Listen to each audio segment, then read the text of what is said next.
guys, and welcome to a new episode of The Football Show. As today we're going to talk about yesterday's Premier League games and other games from other European leagues, and maybe I can also talk about today's games as well. So let's get started. Let's start with yesterday's Premier League games. First game, Nottingham Forest against Manchester United, ended a 2-2 draw. It was a quiet. It was a this game. This game, by the way, was a very good representative of how the whole Premier League season has been going so far. All the goals have been coming from corners, set pieces, headers, and all of them, except the Diallo goal, where it was a amazing goal, quality goal by the way from him. All the goals, and that game was representative of all the teams, how they were scoring goals in the Premier League this season. So, and if you look at the game, United started the game quite well with the goal from Casemiro, 1-0, and United started, doing well earlier, doing well winning 1-0. But then, Nottingham Forest were always going to bounce back and come back and be fired up in the second half. Scored 2 goals from Gibbs White and Savona. Nottingham Forest were very good in the second half. They were much better. United scored the second goal from Amad Diallo. However, the first goal maybe shouldn't have led to a corner for Manchester United because the ball was not exactly out. The second goal, great finish from Amad Diallo, and Sean Dyche was upset about that. That one in the press conference, he was saying that the ball was out and the ball wasn't out, and it led to a corner. So but it was a very good game.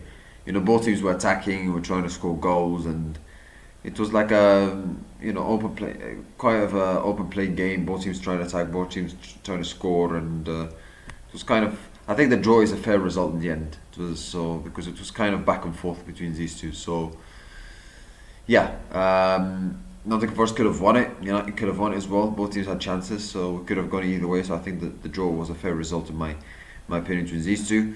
As 3 games consecutively in a winning streak for United ends. Amorim saying that he was not happy. He's saying that he was not happy in the press conference. They should have done better. I think United at times they got a bit sloppy at times. I think they made some mistakes in terms of concentration. But you have to give credit to United because I think if this was the United of last season, they would have lost this game. But they came back and they still managed to score a fantastic goal from Diallo, get a draw, and they tried, and they could have won maybe at the end. So Crystal Palace against Brentford. Crystal Palace won 2-0.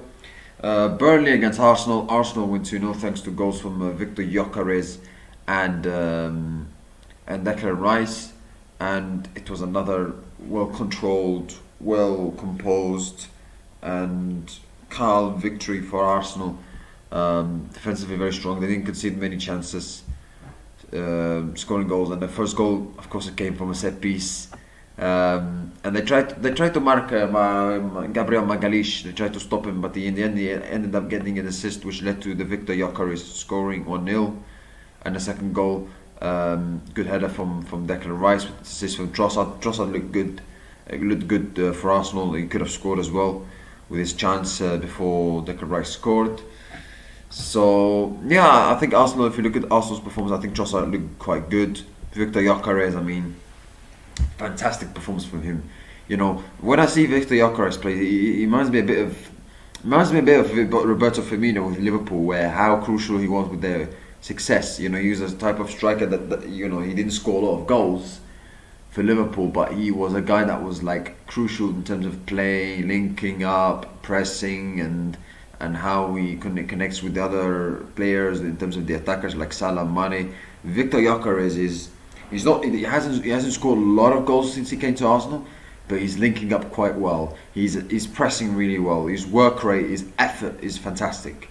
So you have to give a lot of credit to Victor Gyökeres, because some strikers, whenever they don't score, they just like walk around. But Victor Gyökeres does more than that, and that's why Mikel Arteta always waxes lyrical about him in the press conference, saying that he even games when he doesn't score, he says that he played really, really well. He was fantastic. It's because his work rate, his effort, his commitment, and how he presses. So very good from Victor Gyökeres. Declan Rice, another good performance for him. Good header from him. However, some unfortunate, not good news for Arsenal is that Victor Gyökeres and Martin Zubimendi picked up some injuries. So Arsenal fans would hope that those two injuries won't be too serious for those two players. Gabriel Magalhaes, another quality performance from him, fantastic performance. I mean, he was rock solid once again. I think the way he's been performing this season for Arsenal, I think he has the potential to become the best player of the season for in the Premier League. I really think so. Become the best player, because the way he's been performing, the way how well he's been defending, assist with the goal, and how crucial he is for Arsenal in terms of set pieces. Fantastic player, quality, rock solid player, especially alongside Saliba. And yeah, Arsenal once again, they look very, very strong. Another game, another clean sheet, another win. Yeah, another good win for Arsenal. They look very, very, very strong, and they keep winning. But at the same time, people saying that Arsenal have already won the title. No, Arsenal are looking really good right now. They're winning games, they're keeping clean sheets, but Arteta still has to put his players on the foot of the ground, to avoid any sense of complacency, any sense of feeling like it's easy. No, it's not easy. It's not done yet. It's still very early season, so I think Arsenal and Arteta they're gonna have to still keep it going, keep focused, keep the hunger, keep the determination, keep the winning spirit, the winning mentality, and not let that away. Because you're winning many games and you're like, we don't need to win anymore much. No, that's not how it works. So it's still early in the season, but Arsenal look very, very, very strong so far. Brighton, very good win over Leeds United 3-0. Fulham, another great win as well for them against Wolves 3-0 as well. Tottenham against Chelsea. Chelsea won 1-0 thanks to a goal from João Pedro. Deserved win for Chelsea. I think they played really, really well.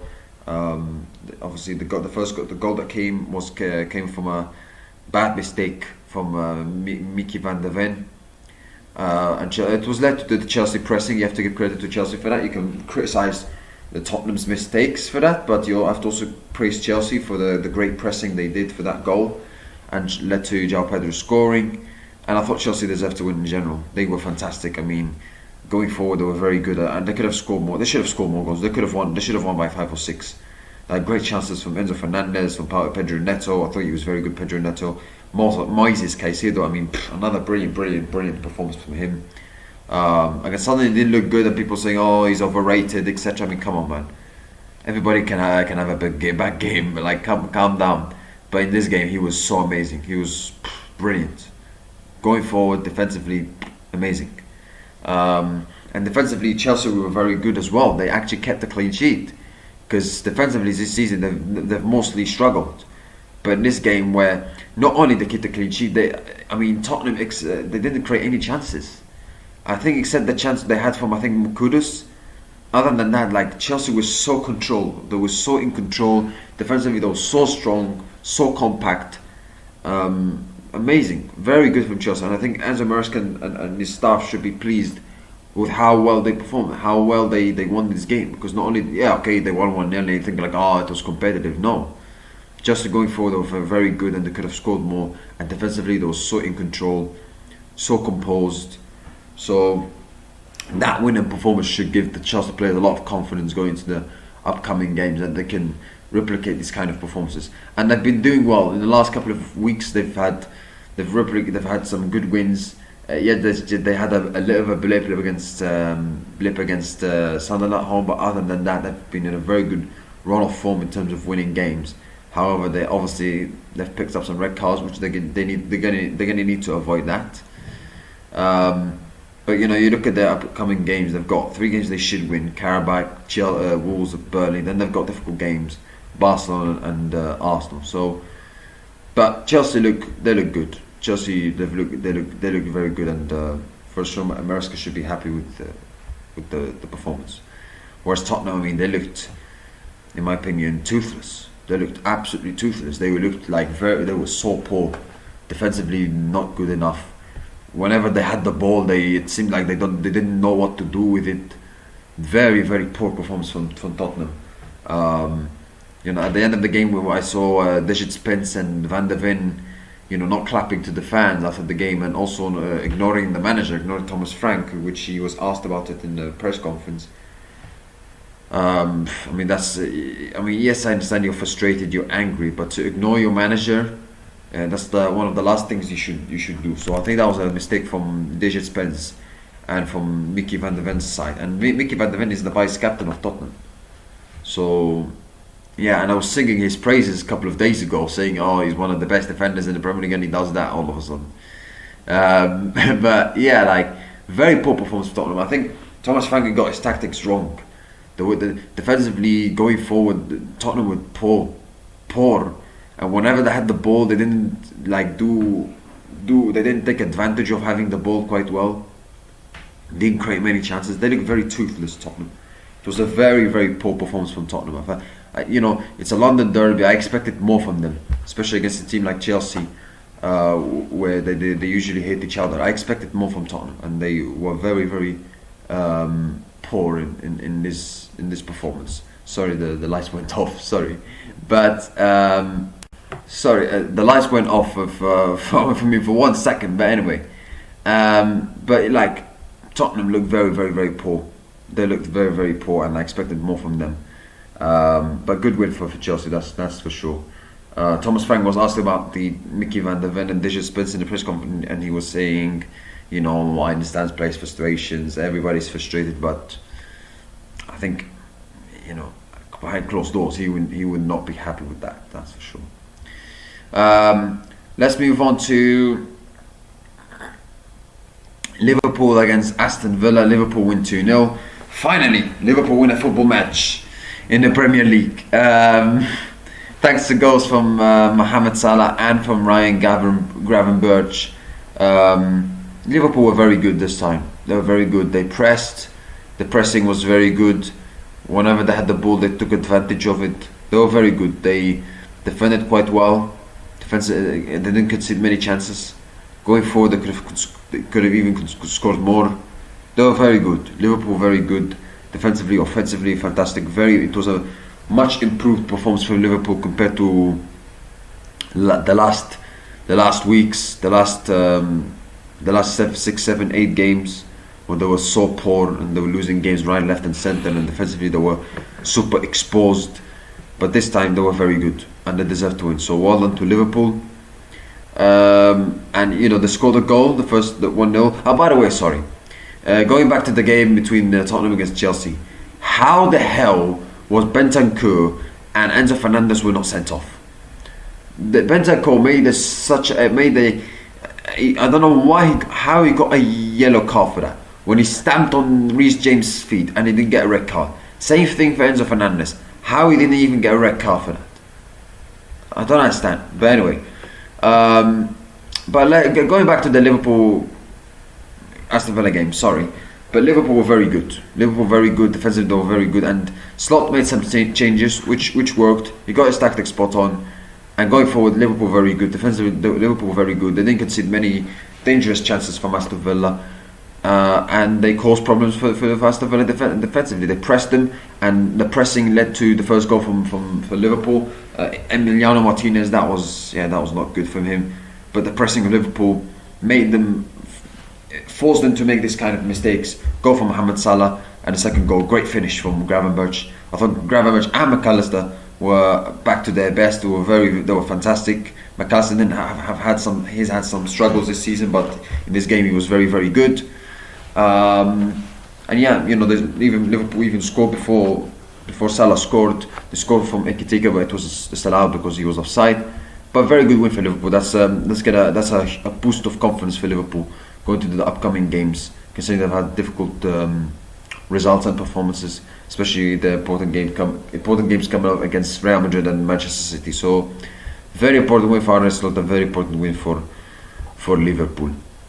So yeah, very important that they bounce back. Let's move on to the other leagues. La Liga, Real Madrid against Valencia, 4-0 win for Real Madrid. 2 goals from Kylian Mbappe, a goal from Jude Bellingham, and a goal from Carreras. It was a dominant win from Real Madrid. They deserved to win. They could have easily scored more. Such a deserved win for Real Madrid, and they were very, very good. So well done to Real Madrid. Very good performance.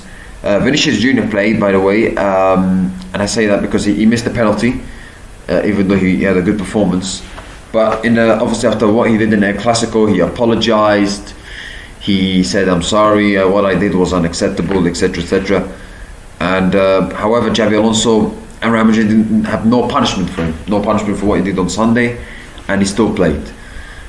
Do I think he should have played for what he did on Sunday? I mean, people apologize, so I think people move on. So